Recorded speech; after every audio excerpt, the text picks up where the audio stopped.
Perkin Rocha, profesor universitario, miembro del Bloque Constitucional de Venezuela y ex magistrado de la Corte Contencioso Administrativa. Magistrado, muy buena tarde, gracias por acompañarnos. Muchas gracias a ustedes. Aunque usted y yo sabemos la respuesta, porque lo que hemos visto en Venezuela demuestra lo que el régimen es capaz de hacer, debo preguntarle, ¿cómo calificar a este Tribunal Supremo? ¿Cómo definirlo? ¿Cómo funciona bajo este esquema del madurismo? Este Tribunal Supremo de Justicia que preside Michael Moreno rompió con todos los estándares posibles dentro del derecho procesal para que sus sentencias puedan ser catalogadas de tal. Estas decisiones que dicta este órgano, que quedó desconstituido el 17 de abril del año 2017, cuando la legítima Asamblea Nacional designó 13 nuevos magistrados que removieron a 13 magistrados express que siguen existiendo dentro de ese tribunal, ya se ha constituido para todos los venezolanos en algo así como un despacho ministerial del régimen del señor Nicolás Maduro. Hay un desprestigio total de sus miembros. Inclusive estamos hablando de personas que tienen antecedentes penales por sentencias los han condenado y que ellos, sin embargo, se presentan como magistrados no cubriendo los requisitos ni las expectativas constitucionales que se tienen para ser magistrados de un órgano judicial. Ellos perdieron toda legitimidad de hace mucho tiempo y sin embargo siguen funcionando a pesar de que 13 de ellos fueron removidos expresamente. Por otro lado, lo último que acaba de ocurrir es que le acaban de ordenar la detención de un diputado cuando el diputado goza de inmunidad parlamentaria. Lo lógico hubiese sido un antejuicio de mérito y el levantamiento de la inmunidad parlamentaria que ha debido haber hecho el órgano legal. No lo hizo. Lo hizo una Asamblea Nacional Constituyente espuria, una especie de montonera de hechos que se ha establecido para reformar una constitución y no terminan de hacerlo. En definitiva, estamos viviendo un momento muy grave en Venezuela desde el punto de vista del derecho constitucional y del Estado de Derecho y de Justicia, que en definitiva no se cumple en Venezuela. Magistrado, hay mínimos legales, hay mínimos de protocolo, de procedimiento para convocatoria a sesiones, para conocimiento de las causas, para las ponencias. Estas últimas sentencias salen en minutos. ¿Las tienen listas? ¿Alguien fuera del Tribunal Supremo de Justicia la redacta y los magistrados solo levantan la mano para decir aprobado?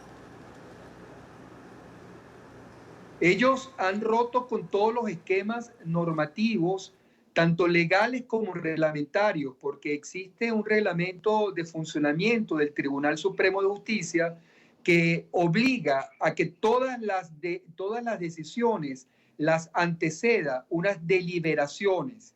Estamos hablando de sala plena. Estamos hablando que hay que convocar a un mínimo de 32 personas que conforman la sala plena, que serían los magistrados si fueran titulares. Estamos hablando de que debe pasarse un proyecto previamente a cada uno de esos 31 magistrados restantes. El magistrado ponente, cuando le entregan el caso, debe analizarlo y debe elaborar un proyecto de sentencia, y ese proyecto de sentencia debe dirigírselo a cada uno de los despachos del resto de la plenaria. Estamos hablando de 31 personas que junto con el ponente conforman 32 magistrados. Son 31 proyectos que hay que leer, 31 proyectos que hay que discutir y luego en una sola deliberación, en una plenaria, donde evidentemente los tiempos no dan, es imposible que esto lo hayan hecho con la velocidad que lo están haciendo. Y es lógico entender la denuncia que ha hecho 2 magistrados de sala plena que han dicho que esa decisión vino ya redactada desde Miraflores, es decir, vino ya redactada desde la Presidencia de la República. No había razones, digamos, alguna para evitar la deliberación y la discusión. Todo órgano colegiado, aquí en Venezuela, en Colombia, en cualquier parte del mundo, para que sus decisiones sean legítimas, debe previamente deliberarse. Todos deben emitir su voto y su opinión. Eso es lo que hace la fuerza de un órgano corporativo. Esto no ocurrió tal como lo denuncian dos magistrados de este TCJ y que evidentemente revela que esas decisiones fast track hechas por el Ejecutivo es la manera en que hace el TCJ ahora para despachar los problemas como si fuera un ministerio de justicia. Usted hablaba de otro procedimiento que es cuando se busca enjuiciar a alguna autoridad que goza de fuero o de inmunidad. ¿Es aplicable cuando no se hace un antejuicio de mérito? ¿Es posible sin que la misma Asamblea Nacional lo autorice? La falla de origen es de dos vías. Esta que le estamos hablando sobre la subversión del orden procesal para discutir esa decisión y otra peor, que es que el TCJ de Michael Moreno, que no llega a conformarse como tribunal, está desconstituido porque 13 de sus magistrados fueron removidos en julio del 2017. 13 magistrados que fueron calificados por la sociedad civil como de magistrados express porque fueron designados en el diciembre del 2015 cuando ya la Asamblea Nacional había sido perdida por el régimen, por el oficialismo.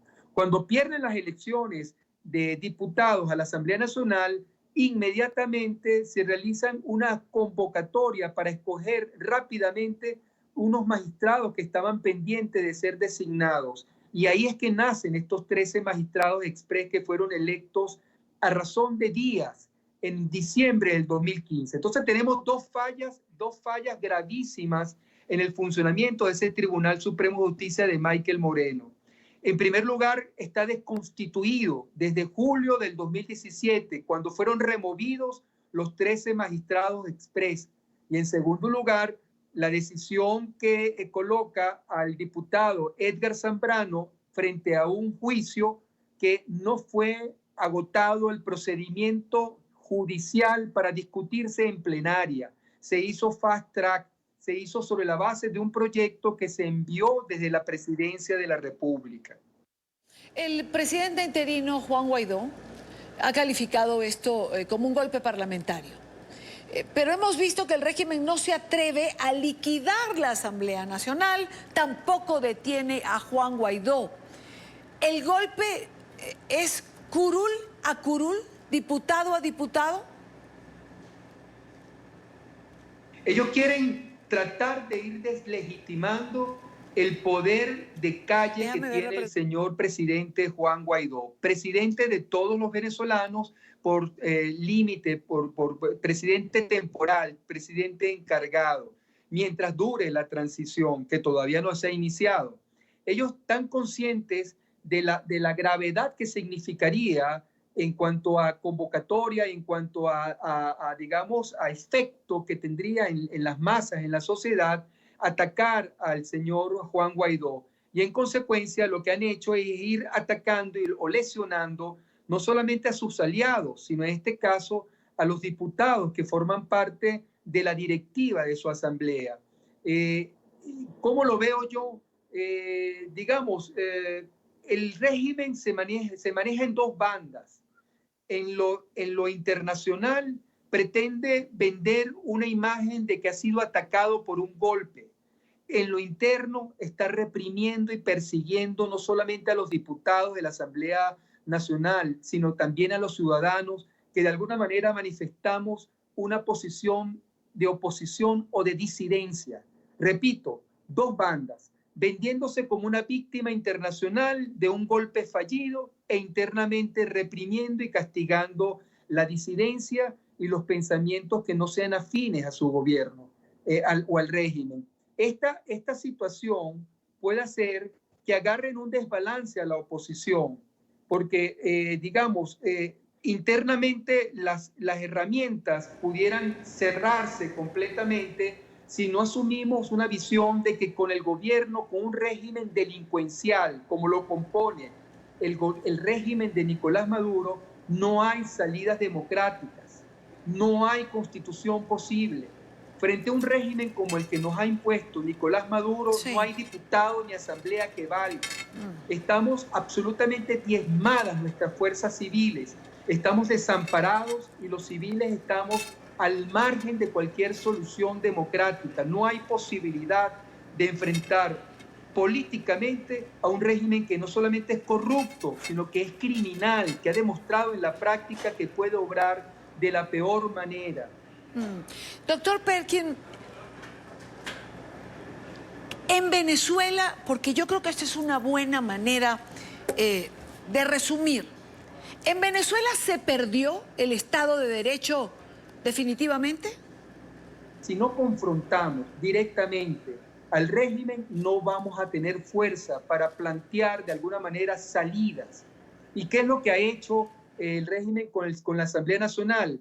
Está tratando de alguna forma de no tocar a Guaidó y golpear donde pudiese haber algún tipo de negociación o acuerdo. La Asamblea Nacional, y más que la Asamblea, la disidencia venezolana debe clarificar esto.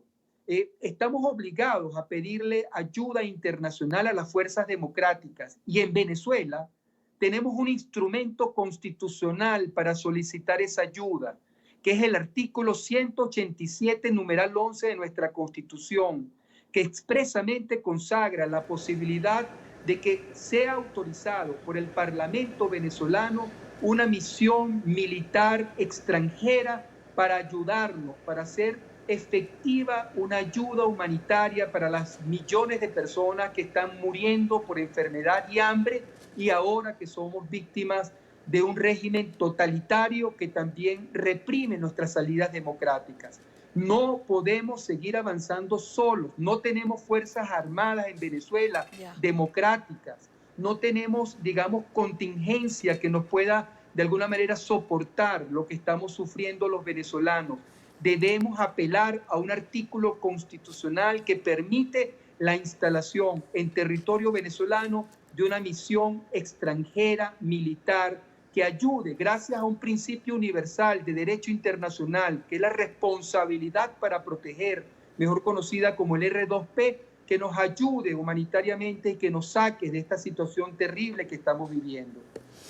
Bueno, es parte del debate interno de Venezuela la aplicación del artículo 187, pero agradezco al magistrado Perkin Rocha por estar con nosotros estos minutos en NTN 24. Gracias a usted por la oportunidad.